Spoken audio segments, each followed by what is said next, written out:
संमेलनाचे अध्यक्ष, या महाविद्यालयाचे आदरणीय प्राचार्य आणि आमचे मित्र BS चव्हाण साहेब, या कार्यक्रमासाठी खास करून उपस्थित असणारे, विशेषतः मला अतिशय आनंद वाटला की महाराष्ट्र राज्य द्राक्ष बागायतदार संघ चे प्रतिनिधी संचालक या ठिकाणी उपस्थित आहेत. कारण आज जो आपण विषय या ठिकाणी घेणार आहोत तो द्राक्षाच्या संदर्भातच आहे आणि या संदर्भात आपल्याला जी काय आपल्याला विषय माहिती पाहिजे आहे म्हणा किंवा पुढचं आपल्याला धोरण ठरवायचं आहे ते म्हणा, निश्चितपणे त्यांच्याशी चर्चा आपल्याला करता येईल. द्राक्ष बागायत संघाचे संचालक इंद्रे साहेब, माजी संचालक माळी साहेब आजच्या या कार्यक्रमासाठी उपस्थित असणारे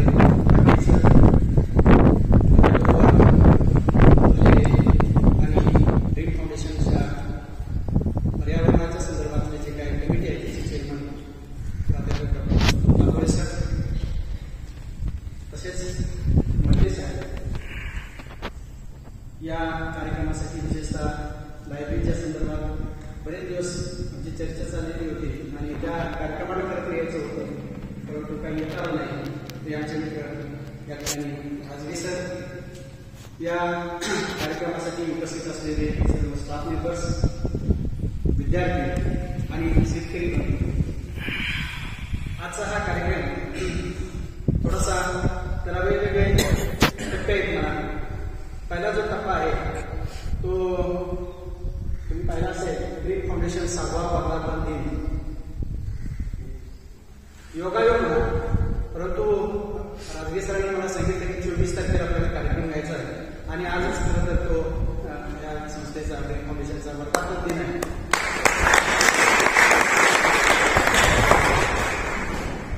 हा वर्धापन दिन सातारामध्ये किंवा आणखी कुठं तरी साजरा करण्यापेक्षा मला वाटतं आजचा हा दिवस या ठिकाणी साजरा करणं ते अत्यंत महत्वाचं होतं आणि म्हणून आम्ही थोडासा विचार केला की ठीक आहे, तो दिवस तर तो दिवस, परंतु आपल्याला त्या दिवसानिमित्त हा 6वा वर्धापन दिन साजरा करता येईल. खरं तर मी थोडक्यात ड्रीम फाउंडेशन काय आहे, द्राक्षाच्या संदर्भातली काय परिस्थिती आहे आणि आपण या ठिकाणी काय काम करणार आहोत थोडक्यात या ठिकाणी मांडण्याचा प्रयत्न करणार आहे. मित्र, ड्रीम फाउंडेशन ही एक NGO आहे. NGO म्हणजे आपल्याला माहित आहे, non profit making government organisation. या माध्यमातून आपण वेगवेगळे उपक्रम राजगे सरांनी थोडक्यात सांगितलं करतात की 6 वर्षापूर्वी स्थापन झालेली संस्था नवीन आहे आणि या संस्थेमार्फत आपण वेगवेगळे उपक्रम घेतो. विशेषतः हेल्थच्या संदर्भात असेल, ॲग्रीच्या संदर्भात असेल, पर्यावरणाच्या संदर्भात असेल, जे समाजासाठी काही उपयोगी असे जे काही कार्यक्रम आहेत, उपक्रम आहेत, ते आपण घेण्याचा या माध्यमातून प्रयत्न करत असतो. आतापर्यंत आपण सांगायला मला आनंद वाटेल की कोविडच्या काळामध्ये ज्या लोकांनी काम केलं ते डॉक्टर्स असतील, त्या ठिकाणचे PSI असतील, ग्रामसेवक असतील किंवा आणखी जे काही कर्मचारी असतील, त्यांचा आपण खूप मोठा असा प्रस्तुत तांबे सरांचं गाव औंध आहे, त्या ठिकाणी खूप छान पद्धतीचा त्या ठिकाणी आपण सत्कार कार्यक्रम घेतलेला होता. याच माध्यमातून समाजामध्ये जे काही लोक छान पद्धतीने काम करतात, मग समाजसेवेच्या संदर्भात असेल, इंडस्ट्रीच्या संदर्भात असेल, शिक्षणाच्या संदर्भात असेल, तर त्यांचाही आपण छान पद्धतीनं त्यांचा सत्कार करतो. त्यांना मोटिवेट करण्याच्या संदर्भात आपण त्यांचा वेगवेगळ्या ठिकाणी सत्कार करत असतो. त्याच पद्धतीनं आपण ऑर्गॅनिक फार्मिंग, जे आपल्याला सेंद्रिय शेतीच्या संदर्भात आपल्याला माहित आहे की तो अतिशय थोडासा हा टॉपिक आहे आणि हा टॉपिकच्या संदर्भात समाजामध्ये थोडेसे जागृती होण्याच्या दृष्टीनं आपण सातारा जिल्ह्यातील सर्व तालुक्यातील 2-2 जे चांगल्या पद्धतीचं सेंद्रिय शेतीचे काम करतात त्यांचाही आपण छान पद्धतीनं सातारमध्ये छान त्यांचा सत्कार केलेला होता. त्यांना छान मोमेंटो केलेले होते आणि गव्हर्नमेंटच्या म्हणजे जिल्हा परिषदेच्या शेती विभागाच्या मार्फत आपण त्यांचा खूप छान पद्धतीनं सत्कार केलेला होता. आता गेल्या वर्षी आपण वेगवेगळे उपक्रम घेतो, शेतात प्लांटेशनच्या संदर्भात घेतो, मुलांना मदत करण्याच्या संदर्भात घेतो, गरीब विद्यार्थ्यांच्यासाठी छान पद्धतीने मदत करतो, वेगवेगळे उपक्रम घेतो. परंतु गेल्या वर्षापासून थोडंसं आमचं असं लक्षात आलं की आपण असे वेगवेगळे कार्यक्रम घेतो त्यापेक्षा आपण थोडंसं फोकस व्हायला पाहिजे आणि फोकस झाल्यानंतर आपल्याला छान पद्धतीचं काम करता येईल. त्यामुळे गेल्या वर्षापासून विशेषतः आपण पर्यावरणावर सध्या काम चांगलं करत आहोत. पर्यावरणाच्या संदर्भात आपल्या सर्वांना माहिती आहे, सांगायची काही आपल्याला गरज नाही, परंतु हवेचं प्रदूषण असेल, पाण्याचं प्रदूषण असेल, मातीचं प्रदूषण असेल, वेगवेगळ्या पद्धतीचं प्रदूषण हा आता सध्याचा कळीचा प्रश्न आहे. आणि या संदर्भात जर आपण काम केलं तर निश्चितपणे समाजासाठी काहीतरी चांगलं काम केलं असं होईल. आपल्याला जे काही नॉलेज आहे, मी विशेषतः मायक्रोबायोलॉजी म्हणजे आपल्याला सर्वांना सूक्ष्मजीव शास्त्र, जीव, मायक्रो ऑर्गॅनिझम्स, आपल्याला असं वाटतं की ते सगळे प्रोड्यूस करतात, पण तसं नाहीये. जवळजवळ 98% मायक्रो ऑर्गॅनिझम मध्ये सूक्ष्मजीव आहे ते उपयोगी आहे, 2% फक्त ते थोडंसं वेगवेगळ्या टाईपचे डिसिजेस प्रोड्यूस करतात. हा जो अवेअरनेस आहे तो आपण समाजामध्ये कशा पद्धतीने देता येईल, आपण जे शिकलेलं आहे त्याचा समाजाला कसा उपयोग करता येईल, या संदर्भात आपण पर्यावरणावर आणि विशेषतः आपण जो गेल्या वर्षापासून जो घेतलेला उपक्रम आहे तो नदींचं प्रदूषण, नद्यांचं प्रदूषण आणि त्याचं जे काय नद्यांची काय परिस्थिती आहे, आपण पाणी पिऊ शकतो का, त्या नदीचं जर काय परिसर आहे त्याची काय परिस्थिती आहे, जे पाणी पितात त्याची काय परिस्थिती आहे. तर नद्यांचं संवर्धन करण्याच्या संदर्भात आपण गेल्या वर्षापासून सुरुवात केलेली आहे. मला सांगा, नक्कीच आनंद वाटतो. सातारा जिल्ह्यातील 25 महाविद्यालय सर आपल्याबरोबर, 25 महाविद्यालय आपल्याबरोबर काम करतात. आज आपण जे एमओयू करणार आहे आपल्या या महाविद्यालयाबरोबर, तशा पद्धतीचा आता सध्या आपल्याकडे 20 ते 25 कॉलेज बरोबरचा एमओयू आहे. आणि एमओयू कशासाठी करायचं आहे तर आपण जे काही काम करतो ते कोणाच्या तरी उपयोगात आलं पाहिजे, त्याचा काहीतरी आपल्याला उपयोग झाला पाहिजे. आणि त्या संदर्भात आपण ते एमओयू केलेले आहेत. आजही मला अतिशय आनंद वाटेल की आपला एमओयू आज आपल्या या महाविद्यालयावर होणार आहे. निश्चितपणे त्याचा उपयोग निश्चितपणे आपल्या महाविद्यालयाला या परिसराला झाल्याशिवाय करणार. आता मी सांगितले की संवर्धनाच्या संदर्भात, नदी संवर्धनाच्या संदर्भात 25 महाविद्यालय आपल्यावर काम करतात. त्याच पद्धतीने आपण काय करतो, ज्या भागात नदी नाही किंवा छोटी नदी आहे किंवा प्रदूषण नाही त्या ठिकाणी आपण ऍग्रिकल्चरच्या संदर्भात, शेतीच्या संदर्भात काही प्रकल्प देता येतात का, त्या पद्धतीने आपण काम करतो. आणि गेल्या वर्षी आपण महाबळेश्वरमध्ये स्ट्रॉबेरीच्या संदर्भात, मान तालुक्यामध्ये ज्वारी आणि बाजरीच्या संदर्भात असे वेगवेगळे प्रोजेक्ट केलेले आहेत. आणि मला सांगायला आनंद वाटेल की आपल्या या महाविद्यालयात, त्यात नंतर बोलेल त्या प्रोजेक्ट संदर्भात, थोडक्यात सांगतो की या महाविद्यालयामध्ये द्राक्षाच्या संदर्भात म्हणजे काय प्रॉब्लेम्स आहेत, या परिसरात मला वाटतं सर्वात जास्त जे काय पिकं होतात विशेषतः ती द्राक्षाच्या संदर्भात आहे. तर द्राक्षाच्या संदर्भात आपण छान पद्धतीचा प्रोजेक्ट कसा घ्यायचा आपण थोडंसं चर्चा करणार आहोत. आपण माझी चर्चा झाली सरांची, इंग्रजी सरांची, खरं तर त्यांचा निश्चितपणे यामध्ये उपयोग होईल. तर थोडक्यात मी सांगितले की ही जी ड्रीम फाउंडेशन आहे ही समाजामध्ये काम करण्यासाठी ही एक एनजीओ आहे आणि याच्या मार्फत आपण वेगवेगळी कामं करत असतो. आणि तशाच पद्धतीचं काम या महाविद्यालयाकडून करणं अपेक्षित आहे. महाविद्यालयाला जर त्याच्या परिसरातले प्रॉब्लेम सॉल्व्ह केले नाही तर ते प्रॉब्लेम कोण सॉल्व्ह करणार हा महत्वाचा मुद्दा आहे. आपण या ठिकाणच्या द्राक्षाच्या संदर्भात आपल्याला काही बाहेर नाशिकवरून कोण येणार नाही, दिल्लीवरून कोण येणार नाही, मुंबईवरून कोण येणार नाही आणि आपल्याला आपलं काही प्रॉब्लेम्स आहेत ते ऐकून घेणार नाही. तर आपले प्रॉब्लेम हे आपणच थोडंसं सॉल्व्ह करण्याच्या संदर्भात प्रयत्न केला पाहिजे, म्हणून आपण हा थोडासा प्रोजेक्ट देणार आहोत.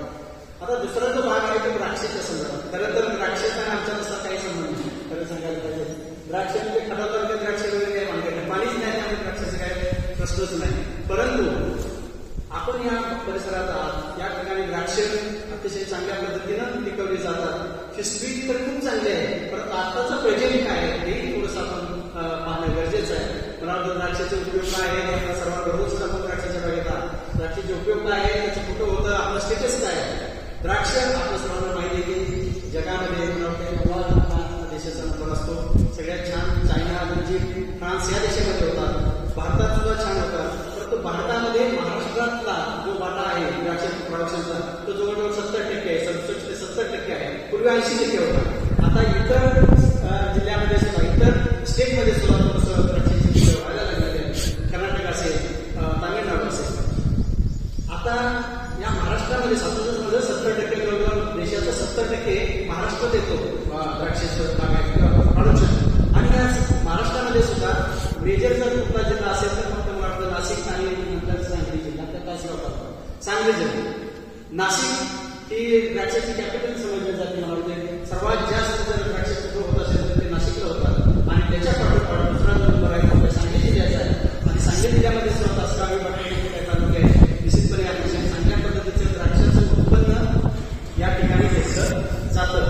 आणि हा परिसरामध्ये जे द्राक्षाचं उत्पन्न घेतलं जातं त्याचं सध्याचं स्टेटस काय आहे, तुम्हाला मी सांगितल्याप्रमाणे चॅलेंजेस काय आहे आणि स्मार्ट फार्मिंग म्हणजे काय आहे.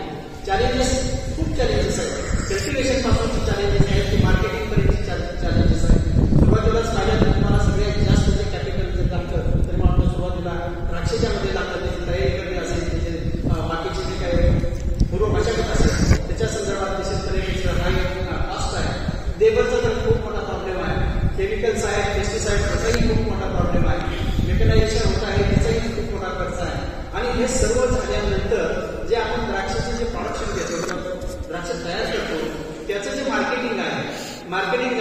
जे मिळणारे पैसे आहेत त्याच्यामुळे मिळणारा जो फायदा आहे तोही अतिशय प्रॉब्लेमॅटिक दिवसेंदिवस होत आहे.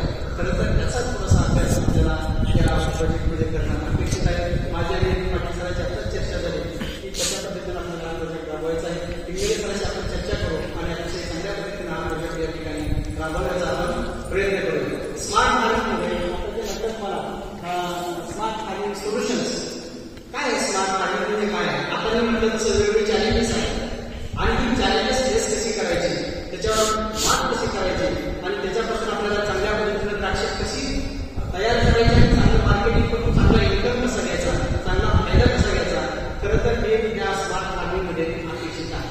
आपण सर्वजण ऐकतो एआयचा उपयोग शुगर इंडस्ट्रीमध्ये, शुगरमध्ये, विशेषतः शुगर प्रोडक्शनमध्ये, ऊसाच्या संदर्भात मोठ्या प्रमाणावर होतोय. बारामती ऍग्रिकल्चर ट्रस्ट खूप छान पद्धतीने त्यामध्ये काम करत आहे आणि बहुतेक सर्व कारखाने आता त्याचेच मागे लागले की साखर कारखान्यामध्ये एआयचा उपयोग कसा करायचा, आर्टिफिशियल इंटेलिजन्सचा उपयोग कसा करायचा चालूच आहे.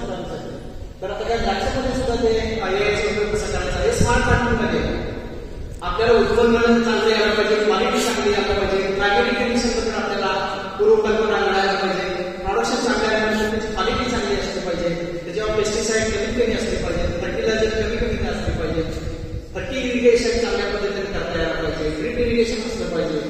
ह्या ज्या सर्व माहिती आहेत किंवा सगळ्या ज्या काय आहेत ते स्मार्ट फार्मिंगमध्ये येतं. अतिशय चांगल्या पद्धतीनं कशा पद्धतीनं शेतीची ग्रेन फार्मिंग किंवा द्राक्षाची बागायत कशा पद्धतीने करता येईल. आपण आता जास्त भाषा सांगायची काही गरज नसते. आपल्याला मोबाईल असतो, तुम्ही युट्यूबवर काही प्रॉब्लेम करता तर तुम्हाला पटकन त्याच्याबद्दल माहिती मिळते. आताची पिढी खूप छान पद्धतीने त्याच्याबद्दल माहिती मिळते आहे. परंतु आपण कशाची माहिती घ्यायची हे तर आपल्याला माहिती पाहिजे. कशा पद्धतीने घ्यायची आपल्याला माहिती आहे. आपल्याला युट्यूबवर कुठले द्राक्षाबद्दल सांगितले, द्राक्षाबद्दलचे 100 लेख तुम्हाला येते, त्याच्यावर वेगवेगळे प्रेझेंटेशन येते. परंतु ज्या वेळेला आपण अशा पद्धतीने अवेअरनेस डेव्हलप करत नाही तोपर्यंत आपण त्या मोबाईलवर द्राक्षाची सुरुवात बघणार नाही. मूळ उद्देश हा आहे, माहिती आपल्याला भरपूर आहे, इन्फॉर्मेशन भरपूर आहे, पण नॉलेज कमी आहे. काय फरक आहे इन्फॉर्मेशन? तुम्ही जर ते इन्फॉर्मेशनचं इम्प्लिमेंटेशन केलं तर त्याचं नॉलेज होतं.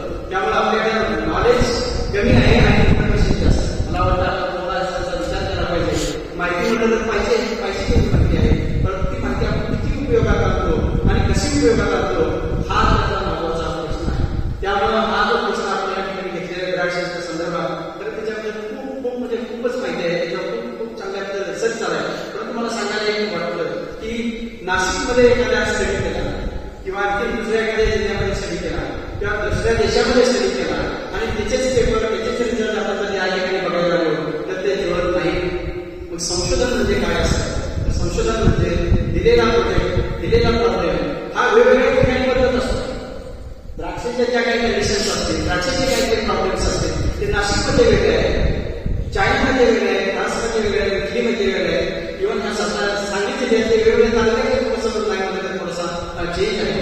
त्यामुळं हा त्या परिसराचा स्टडी होणं गरजेचं आहे. तुम्ही कुठला तरी नाशिकचा काही पेपर घेऊन येणार, तिथलं काय प्रॉब्लेम आहे ते करणार आणि त्याच्यावर सोल्युशन शोधण्याचा प्रयत्न करणार तर तसं होत नाही. त्याला वेगवेगळे फॅक्टर्स रिस्पॉन्सिबल असतात. त्यामुळं आपला प्रॉब्लेम आपल्या परिसरामध्ये स्टडी झाला पाहिजे आणि तेच आजच्या या कार्यक्रमाचा उद्देश आहे. मला वाटतं हा उद्देश इंग्रज सरांना निश्चितपणे तो पटलेला आहे. त्यांनाही माहिती आहे की खूप चांगल्या पद्धतीनं महाराष्ट्रामध्ये द्राक्षाची काय परिस्थिती आहे त्याचा थोडासा अभ्यास केलेला आहे, पाहिलेला आहे. ते काय प्रॉब्लेम आहे त्याचा स्टडी केलेला आहे, त्या परिसराचा काय प्रॉब्लेम आहे त्याचा स्टडी केलेला आहे. मला वाटतं निश्चितपणे तुमच्या या माहितीचा या प्रोजेक्टसाठी उपयोग झाल्याशिवाय राहणार नाही आणि निश्चितपणे हा चांगला प्रोजेक्ट नुसता प्रोजेक्ट करायचा नाही तर त्याच्याबद्दलचं इम्प्लिमेंटेशन करायच्या संदर्भात आपल्याला काय करता येईल. नुसता प्रोजेक्ट कोणी करेल पण त्याचे म्हटलं तसं इन्फॉर्मेशन भरपूर आहे पण नॉलेज नाही किंवा त्याचं इम्प्लिमेंटेशन नाही तर ते आपल्याला या ठिकाणी करणं अपेक्षित आहे. मला वाटतं द्राक्षाच्या संदर्भात आपल्या सर्वांना जास्त सांगण्याची काही गरज नाही. मला एकच म्हणायचं आहे, द्राक्षे मला वाटतं पूर्वी खूप चांगल्या पद्धतीने येत होती, चांगलं त्याचं येत होतं, चांगली त्याची क्वालिटी होती, चांगला एक्सपोर्ट त्यात मिळत होता. परंतु ती आजची परिस्थिती नाही. त्याला कारण काय आहे की मला वाटतं जर समजते तर निश्चितपणे त्याच्यावरचा उपाय काय कुठल्या तरी कारण समाजाच्या आपण उपाय आपण डायरेक्ट उपाय जाऊ शकत नाही. दुसऱ्या एखाद्या रोगाचा निदान करायचा तर डॉक्टर वेगळ्या टेस्ट घेतो आणि नंतर समजून घेतात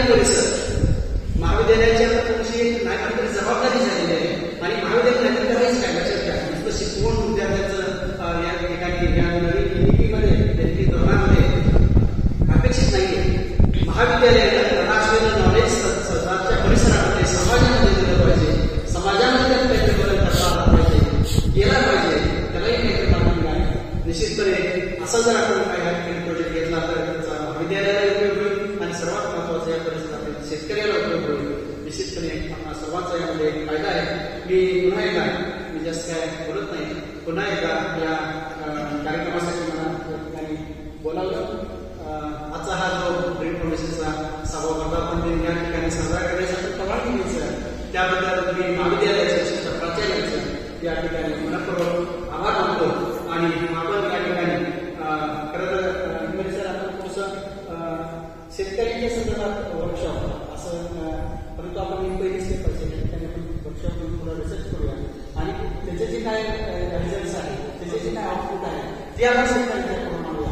खरं तर शेतकरी सर्वांनाही मला वाटतं ते निश्चितपणे जाणवेल की थोडेसे निगेटिव्ह असतात शेतकरी जे असतात, थोडेसे त्या संदर्भात त्या प्रॉब्लेमबद्दल त्यांना त्याची एवढी जाणीव नसते म्हणा, किंवा जाणीव झाली तर ते थोडंसं निग्लेक्ट करतात त्या विषय. काय ते सांगतात त्याचं काय नको आहे, आम्ही किती वर्ष शेती करतो, आम्हाला एवढं नॉलेज आहे, परंतु कालचं नॉलेज आज सांगत नाही, त्यांना कितपत माहिती मला माहिती नाही.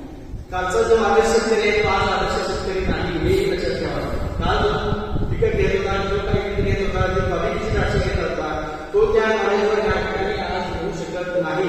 हे थोडंसं सत्य लोकांना शेतकऱ्यांना जेव्हा पटेल तेव्हा मला वाटतं ते शेतकरी यामध्ये इन्व्हॉल्व होतील. मी अपेक्षा करतो की जास्तीत जास्त शेतकरी यामध्ये थोडासा भाग घ्यावा. त्याचा तो नंतरचा भाग आहे शेतकऱ्यांपर्यंत पोहोचण्याचा. परंतु मी पुन्हा एकदा आपल्या सर्वांचं या ठिकाणी आभार मानतो आणि थांबतो. जय हिंद, जय कर्नाटक.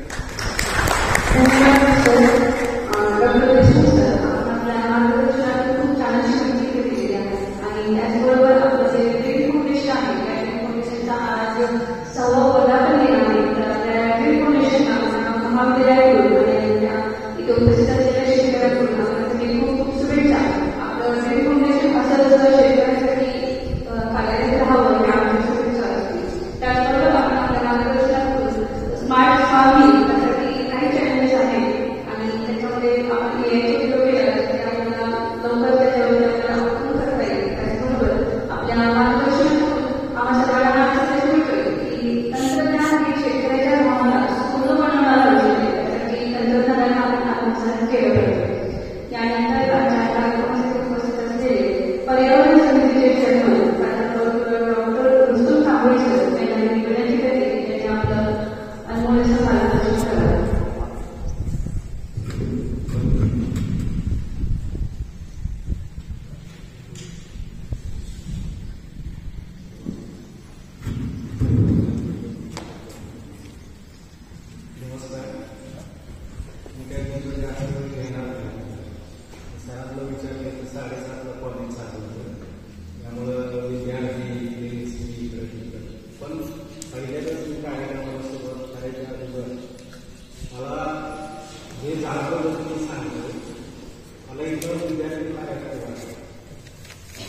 लायब्ररीत गेलो, तिथे इव्हेंट मॅनेजमेंट, तिथं सांगितलेली माहिती, त्याचबरोबर जे काही इतर वातावरण सांगण्याच्याबरोबर विद्यार्थ्यांना आपण जे एवढं सांगितलं ते तुम्ही योग्य ठिकाणी आहात. आजच्या कार्यक्रमाचे अध्यक्ष आमचे मित्र बाळासाहेब साहेब आणि कोरेगावमध्ये एकत्र होतो, स्टाफ मेंबर होते, मी तिथे एक प्रकारे झालेलं होतो. मग हाचा जो कार्यक्रम आहे म्हणजे अध्यक्ष आहे बाळासाहेब चव्हाण, त्याचबरोबर हा जो कार्यक्रम आयोजित केला तुम्ही सगळे झाले, त्याचबरोबर जे व्यासपीठ आहे आणि अत्यंत चांगल्या पद्धतीने कार्यक्रमाचं आयोजन केलेलं आहे. व्यासपीठावर सर्वच मान्यवर, द्राक्ष बागायतदार संघाचे पदाधिकारी, इतर मान्यवर आणि समोर बसलेले माझे सगळे टीचिंग नॉलेजचे स्टाफ मेंबर, काही शेतकरी आहेत आणि विद्यार्थी मित्र. मला खरं तर आता असं सांगितलं की तुम्ही पाडव्या वर्गावर बोलणार, ती काळाची गरज आहे. तर मला नक्की माहिती आहे की आपलं आर्ट्स कॉलेज आहे ते फुल ग्रॅज्युएट आहे, याशिवाय BA आणि BSc पर्यावरण विषय आहे. थोडंफार तुम्हाला माहिती आहे. तर मी काही वेळा सांगितलं की जास्त मी काही वेळ घेणार नाही. तर काय पर्यावरण म्हणजे काय, व्हॉट इज द इन्व्हायरमेंट? तर त्याचं उत्तर असं आहे, around us around us is abnormal. आपल्या आजूबाजूला जे काही आहे ते सगळं पर्यावरण याला वातावरण म्हणतो. आता हे कॉम्पोनंट कुठले आहेत पर्यावरणातील कॉम्पोनंट कुठले आहेत तर बायोटिक आणि अबायोटिक तुम्हाला बऱ्यापैकी माहिती असतं. म्हणजे बायोटिक म्हणजे सजीव आणि अबायोटिक म्हणजे निर्जीव. बरोबर. मग उदाहरणार्थ लाईट पाणी हवा सॉईल हे सगळं निर्जीव आहे. आणि आपण रेस्पिरेशन करणारे सगळे आपण जीवन आहे. मग पर्यावरणामध्ये अबायोटिक आणि biotic factor interact with each other to form a definite system is called as ecosystem. म्हणजे उदाहरण देतो आता आपण सगळे बसतो आपलं श्वासोच्छ्वास चालू आहे हवा घेतोय त्यातलं ऑक्सिजन आपण आपल्यासाठी वापरतोय कार्बन डायऑक्साईड बाहेर सोडतो. बरोबर.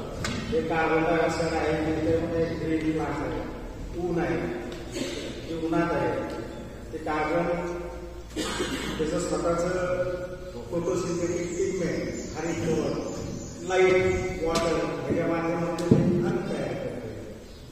बरोबर. लाईट वारा पाणी हे अबायोटिक फॅक्टर आहे. आणि लिव्हिंग काय ते लिव्हिंग. मग abiotic and biotic factor interact with each other to form a definite system is called as ecosystem. मग आता हे जे काही एन्व्हायरमेंटमधलं जे काही हे बायोटिक अबायोटिक फॅक्टर्स आहेत आज देखील आम्हाला असं मानायला वाईट वाटतं की आपलं हे सगळं डिस्टर्ब झालं. म्हणजे कुठं कार्बन जास्त झालं ग्लोबल वॉर्मिंग त्याला कारण म्हणजे झाड तोड आपली पॉप्युलेशन आपली संख्या वाढायला सस्टेनेबल डेव्हलपमेंट आहे सागर कारखाने आहे तिथं धुनाळे आहे सगळं त्याच्यामुळे सगळं हे इनबॅलन्स आहे इकोसिस्टीम. ते इनबॅलन्स इकोसिस्टीम ज्यावेळेला होती त्यावेळेला तुम्ही लक्षात घ्या the polluted environment cannot foster a sustainable development and healthy future to next generation.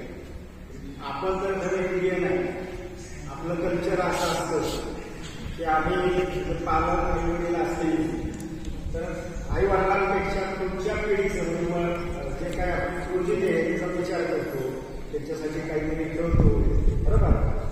ठेवतो या काळात थोडीशी संपत्ती इकडे तिकडे माझं मुलगा काय करतो मला तुमची सगळ्यांनी विनंती आहे की जी संपत्ती हे एन्व्हायरमेंट ही संपत्तीच आहे.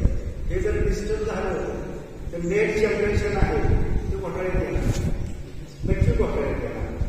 कार्बनचं प्रमाण वाढेल मुलं काय ग्लोबल वॉर्मिंग मुळे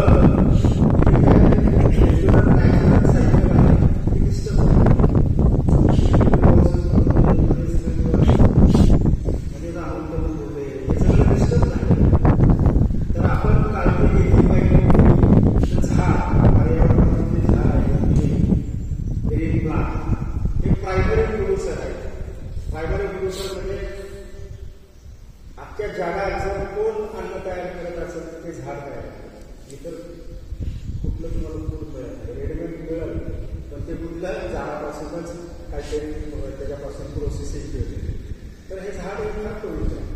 त्याचबरोबर नॅचरल सोर्स आहे ऑक्सिजनचा. तुम्ही बघितलं कोविडच्या वेळेला काय परिस्थिती होती. ऑक्सिजन मिळत नाही तुम्हाला पाठवा करा कमी करा. हे नैसर्गिक जे काय संपत्ती आहे फुकट मिळते त्याची आपल्याला किंमत नसते. तर माझी तुम्हाला सगळ्यांनी विनंती सगळ्यांनी म्हणजे आम्ही नुसतं सांगणारे नाही तर आम्ही करणारे कमीत कमी एक तरी झाड लावलं पाहिजे आणि हे चांगल्या पद्धतीने जगवलं. त्याचबरोबर मोठा होईल तर आपलं जे काही प्रायव्हेट ट्रान्सपोर्ट आहे त्याचा वापर करा. आता मला बरं वाटतं मुली म्हणलं आता करता BST काय अर्थ प्रायव्हेट ट्रान्सपोर्ट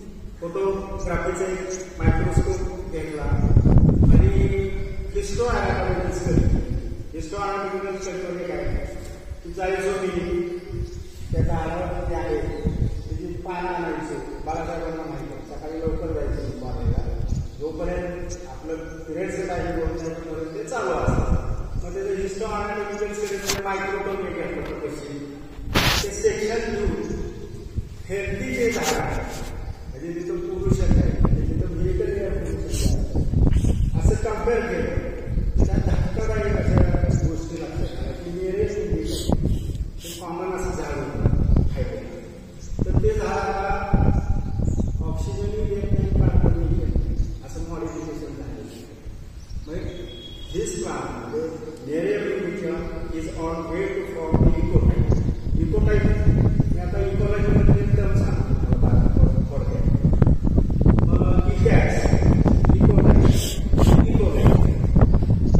इतिहासमध्ये पर्यावरणाच्या बदलामुळं तात्पुरतं जो झाडात बदल होतो म्हणजे समजा एखादं झाड आहे त्याला निळी फुलं येतात तर ते फेंट होती किंवा त्या फुलांचा साईज कमी होती किंवा जे पानं आहे ते पानाचं साईज कमी होती आणि दिसायला त्या पॅरेंटल प्लांटसारखं दिसत मॉर्फोलॉजिकल बदल होतो त्याला आपण म्हणतो इकॅट्स ते जर परत पूर्व एन्व्हायरमेंट आलं तर ते आहे कसं आता मी काय म्हणलं Nerium indicum is on way to from the ecotype आता ॲनाटॉमिकल बदल झाले त्यात स्टोमॅटा बदल झाले ते स्टोमॅटा ते मेसोफिक सिलमध्ये तयार झालेले म्हणजे ते झाड आहे ते ऑक्सिजन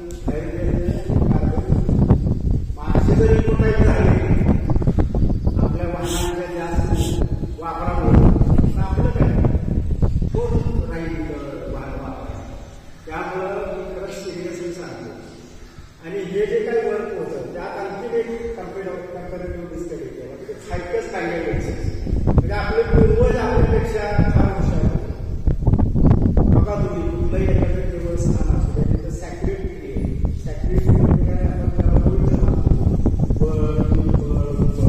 बरोबर आता ह्याची एक स्पेशालिटी आहे मॅजिक ट्रीज आहे हे संशोधनात आणि हे संशोधन माझ्या इंटरनॅशनल लेवलच्या जर्नल्समध्ये हे प्रसिद्ध आहे तर बघितलं तर त्या वडाच्या झाडात जे पानं आहेत त्यात सिस्टोलिन तयार होते सिस्टोलिन म्हणजे कॅल्शियम कार्बोनेट म्हणजे चुनखडी हे चुनखडी आहे जे वड आहे ते डेसिडियस आहे म्हणजे पानगळ होते नवीन पानं तुम्हाला माहित आहे की पानाला सोडायला असतात त्यातून ते हवा घेतं काय सोडतं बरोबर तर आता हे स्पेशल मोरेस इथॅलिकमध्ये झाड म्हणजे वर ज्याला टेम्पर येते टेम्पर म्हणजे काय म्हणतो आपण त्याला टेम्परच म्हणतो आहे की नाही टेम्परेचर ते झाड तुम्ही आयुष्यात खरं लावलं पाहिजे का लावलं पाहिजे तर हे कॅल्शियम कार्बोनेटचं डिपॉझिशन आहे म्हणजे चुनखडी तर ते पान वेगळी झाली डिफॉर्मेशन झालं ते जमिनीवर पडतं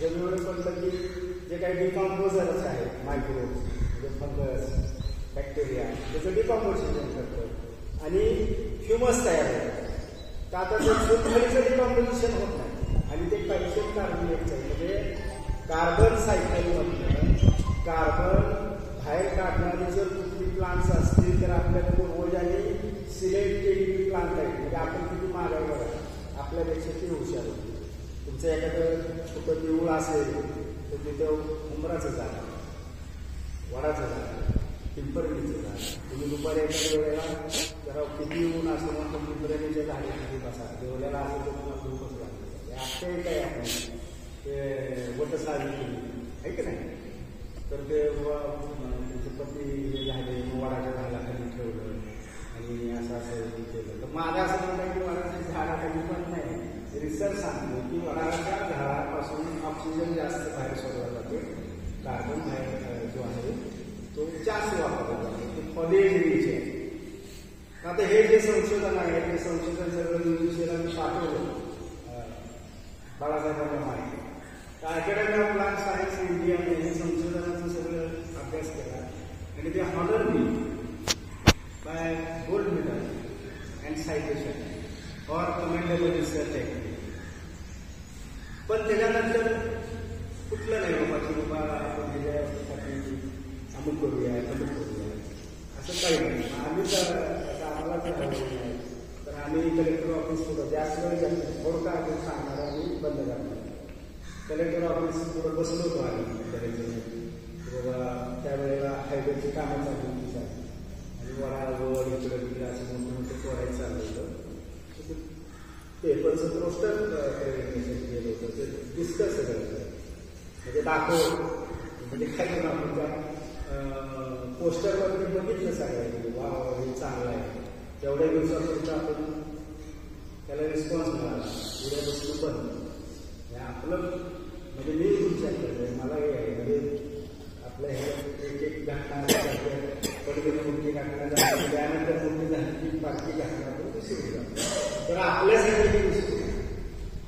मग मी सरांनी सांगितलं मला केम्ब्रिज विद्यापीठाची स्कॉलरशिप केम्ब्रिज म्हणजे ऑक्सफर्ड बाबासाहेब आंबेडकरांच्या विद्यापीठासाठी एनऑर्गनायझेशन कॉन्फरन्स होतं नॉर्थ यॉर्कशायर आणि केम्ब्रिज विद्यापीठाचं कोलॅबोरेशन मिळाली होती मला. समजेला सन्मान करून सोडलं फार चालवलं जाऊन राहिलो तर मला एक तुमचं विद्यार्थी ओळखलं तसं तुम्ही माणसं बघू तर ते एन्व्हायरमेंटच्या बाबतीत देशमुख सर फार फार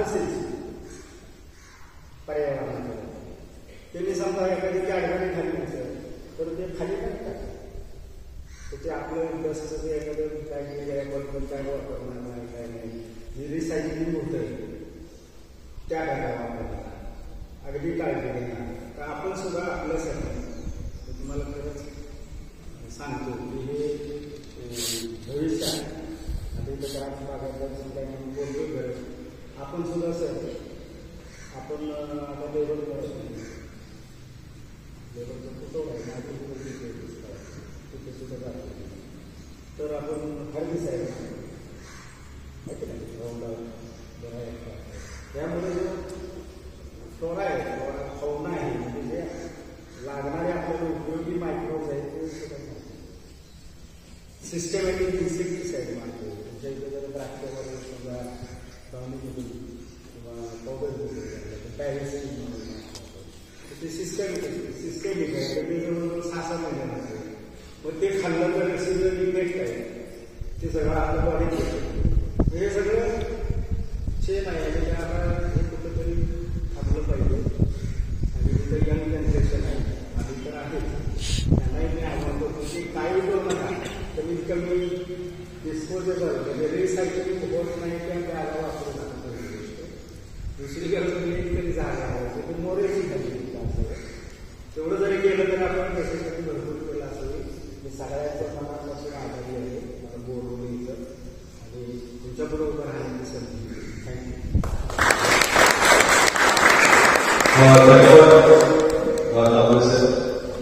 वास्तविकता पर्यावरणाची जी आहे आपल्या मार्गदर्शनात मांडलेली खऱ्या अर्थानं पर्यावरणाचा ऱ्हास या पर्यावरणाचा परिणाम ज्या भागामध्ये जर आवर्जून जाणवा लागेल द्राक्षशेती द्राक्षशेती निश्चितपणे आता तर फार आव्हान झालेले आहे. याचा अनुभव आमचे सर्व शेतकरी घेत आहेत. धन्यवाद शेतात. त्यानंतर अध्यक्ष म्हणून व्यक्त करण्यासाठी मी आपल्या महाविद्यालयाचे प्राचार्य डॉक्टर चव्हाण सर यांना निमंत्रण करतो.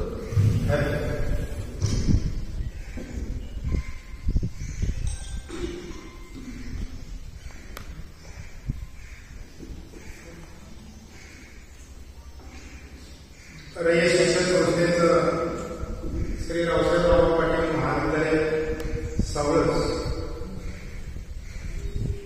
विद्यार्थी मित्रांनो आपल्या महाविद्यालयामध्ये ग्रंथालयाच्या अंतर्गत गुणवत्ता अधिकक्षक व ड्रीम फाउंडेशन सातारा यांच्या संयुक्त विद्यमानात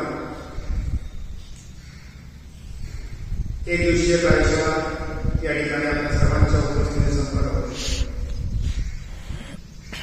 या कार्यशाळेसाठी प्रमुख वक्ते म्हणून उपस्थित असलेले आदरणीय डॉक्टर देशमुख साहेब. खरं देशमुख साहेब आम्ही तुम्हाला धन्यवाद देत नाही आभार मानत नाहीये.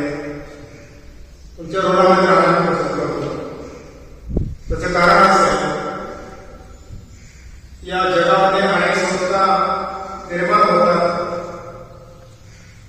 आणि काळाच्या ओघात कालबाह्य होत जातात. तशी ही संस्था तुमची नाही आहे. त्याचं कारण असं आहे की तुम्ही बहुजन समाजाची बांधिलकी स्वीकारून हे जेवण तुम्ही हातामध्ये घेतलेलं आहे.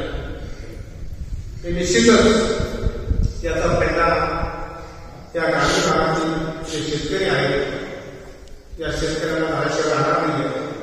कारण या संस्था सुरू करताना ज्या व्यक्तीला सामाजिक भान आहे, सामाजिक जाणीव आहे,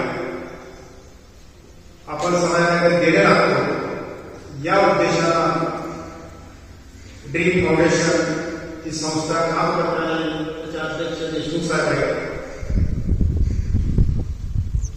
विद्यार्थी मित्रांनो, हे काम एवढं सोपं नाही आहे. आज एखाद्या विद्यार्थ्याला सांगितलं जात असं एक रोग घेऊन ये आणि महाराष्ट्राच्या कानात लावून जायचं, यायचं, लावायचं, तर तर या कष्टातून तुम्हाला रयत बंधू आहे ते पुढे आणि आत्ताच ज्यांनी आपल्याला भूमिका आहे आणि स्पष्ट केली त्याचे आदरणीय डॉक्टर तांबोली सर, त्याचा विषय वाटली आणि दोघेही गोष्ट पाहिजे असतात. तसं तांबोली साहेब पाहिल्यानंतर तुम्हाला वाटणार नाही सर वनस्पती प्रेमिक आहेतच. राष्ट्रीय आंतरराष्ट्रीय स्तरावर सरांचे रिसर्च पेपर अनेक प्रकाशित झालेले आहेत. त्याची कल्पना शासनाने केंद्र शासनाने घेतलेली आहे. त्याचबरोबर सर्वोत्कृष्ट गीतकार आहेत. कारण शिक्षक म्हणून अध्यापनाच्या माध्यमातून सामाजिक परिवर्तन घडवण्याचा वाटत आहे. चांगल्या पद्धतीनं ऑर्केस्ट्रा कसं आहे, व्यक्तिमत्व माहिती आणि मग कलेबरोबर वनस्पतीवर प्रेम, ह्या दोन्ही गोष्टी जपत असताना किती कसरत करायला लागते ते त्या सरांना माहिती आहे. सर किती त्याबद्दल आणि तुमच्या ऋणामध्ये आम्हाला हे माहिती द्यायचं, आमचं भोजन मला बघायचं आहे. त्यानंतर दुसरे या सहज नगरीतले ग्रामस्थ राजेंद्र हिंगमरे साहेब उपस्थित आहेत. मी हिंगमरे साहेबांना विनंती करतो की आपण तुमच्या द्राक्ष बागायचा आहे त्या संघाच्या वतीनं एक आपण शेतकऱ्यांचा भव्य मेळावा घेऊन द्राक्ष बागायच्या संदर्भात त्यांच्या काय समस्या असतील तर काय उपाययोजना कराव्यात या संदर्भातलं नियोजन तुमचं द्राक्ष बागायचा संघ आहे कॉलेज यांच्या संयुक्त विद्यमान आपण कार्यक्रम घेण्यासाठी आम्हाला सहकार्य करावं विनंती करतो. तुम्ही या ठिकाणी उपस्थित आहात तुमचंही स्वागत. आणि दुसरे जे संचालक आहेत आदरणीय गिरीश माळी सर, कारण ज्या माणसाला ज्या व्यक्तीला त्या शेतीची आवड आहे तीच व्यक्तिमत्व या ठिकाणी उपस्थित होतं. आणि सर तुम्ही पण उपस्थित आहेत, तुमचंही वैद्य सर आहे आणि या माझ्याचे माजी विद्यार्थी आदरणीय पाटील आणि ज्यांच्या संकल्पनेतून आमचा हा कार्यक्रम होतोय त्या म्हणजे ग्रंथपाल डॉक्टर राजेश सर. तुम्हाला धन्यवाद देतो कारण आपल्या या छोट्याशा भागाला एक वातावरण दिन ड्रीम फाउंडेशनचा साजरा करण्याची संधी मिळाली हे केवळ तुमच्यामुळे. तुमचा आणि तुमच्या सहकार्यासाठी धन्यवाद देतो. आणि देशमुख साहेब हे जे महाविद्यालय आहे या महाविद्यालयामध्ये तासवापर्यंत प्रशिक्षित विद्यार्थी राहिले, परंतु आज या महाविद्यालयाचं 7 ते 8 विद्यार्थी शिक्षक रायगड असेल, सोलापूर असेल, सांगली, सातारा, कोल्हापूर इथून विद्यार्थी या महाविद्यालयामध्ये सायन्स विभागाला अर्थ असं नाही की फक्त ऍडमिशन विद्यार्थी घेतात तर वेगवेगळ्या कशाचा दाखवला तर काही विद्यार्थ्यांचं काम करू शकतात, काही सायन्स असतील, काही आर्ट्स असतील. म्हणून आम्ही अशा विद्यार्थ्यांचे स्वतंत्र बॅचेस तयार केलेले आहे. स्टाफ विद्यार्थ्यांबरोबर वेळापत्रक तयार केलेलं आहे. विद्यार्थ्याला त्या दिवशी सुट्टी असेल तर महिन्यापर्यंत विद्यार्थ्यांची 4 दिवस येईल त्या पद्धतीनं आमचे टीचर त्यांना सहकार्य करतात. ऑनलाईन लेक्चर विद्यार्थ्यांची प्रॅक्टिकल विद्यार्थ्यांसोबत शिक्षकांच्या सोबत नाही विद्यार्थ्यांच्या सोबत. ह्या वर्षापासून आम्ही सोय केली आहे. तर आमचा जो सायन्सचा स्टाफ असेल, आर्टचा स्टाफ असेल, हे निश्चितपणे विद्यार्थ्यांच्या हितासाठी या ठिकाणी प्रयत्नशील असतो. आणि दुसरं म्हणजे इथं बरेचसे विद्यार्थी काही विद्यार्थ्यांना माहिती आहे की आमच्या प्रस्ताव तालुक्यातील सगळे विद्यार्थ्यांना मुलाखतीसाठी बाहेर जावं लागतं. पण ह्या वर्षी आम्ही 17 सप्टेंबरला प्लेसमेंट कॅम्प घेतला. तो म्हणजे लातूरपासून, धुळ्यापासून 9 जिल्ह्यातील कॅन्डिडेट या ठिकाणी आहे. असिस्टंट मॅनेजर पदाच्या मुलाखतीसाठी. तर आम्ही असं काय म्हणत नाही की आपल्या स्वतःची विद्यार्थी असं ठेवलं नाही. तसे जे आमची लेख आहे, महाराष्ट्राची लेख आमची नाही. या भावनेतून आम्ही जो प्लेसमेंटचे कॅम्प घेतला त्याला चांगला प्रतिसाद मिळाला. अनेक विद्यार्थ्यांचं सिलेक्शन झालं. त्यांचं दाराच्या पद्धतीनं ट्रेनिंग घेऊन सिलेक्शन त्या ठिकाणी केलं जाणार. 9 विद्यार्थ्यांना आपल्याला प्लेसमेंटचे कॅम्प आहे. वेळा कंपनी म्हणून आहे जे बीएससी विद्यार्थी झाले, जे नातेवाईक असतील, गावातले कॉलेजमध्ये असतील, त्यांना 9 तारखेला पाठवून द्यायचं. मी पुढे घेत नाही. सूत्रसंचालक सुतार सर आहे आणि सर्व शिक्षक, शिक्षक सेवक या निमित्तानं या ठिकाणी आदेश करतो आणि या ठिकाणी थांबतो. जय हिंद, जय महाराष्ट्र.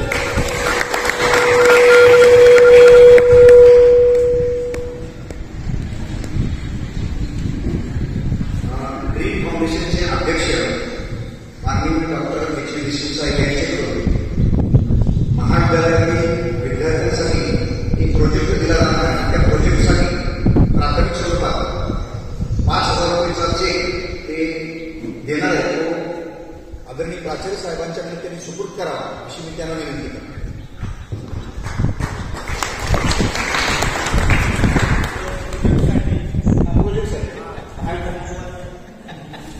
त्या जो प्रोजेक्ट आपल्याकडे दिला जाणार त्या प्रोजेक्टमध्ये प्राध्यापक SP पाटील सर आणि काळे सर यांच्या मार्गदर्शनाखाली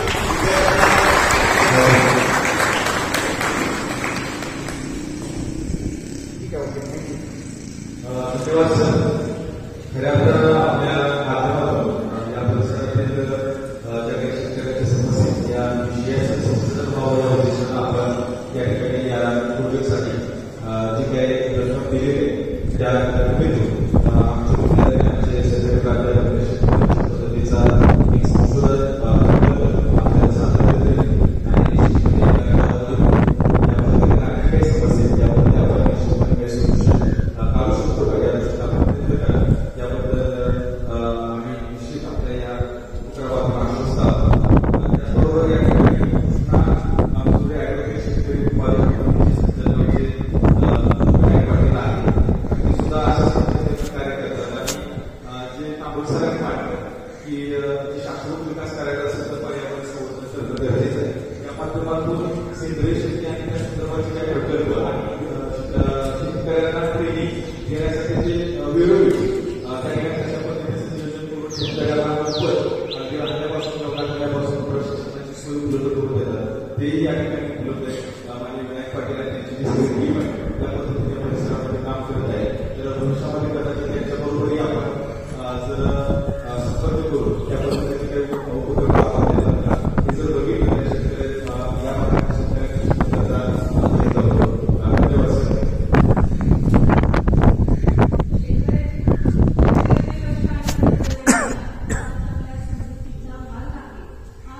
हा उद्देश आपल्या या कार्यक्रमासाठी साध्य होतोय.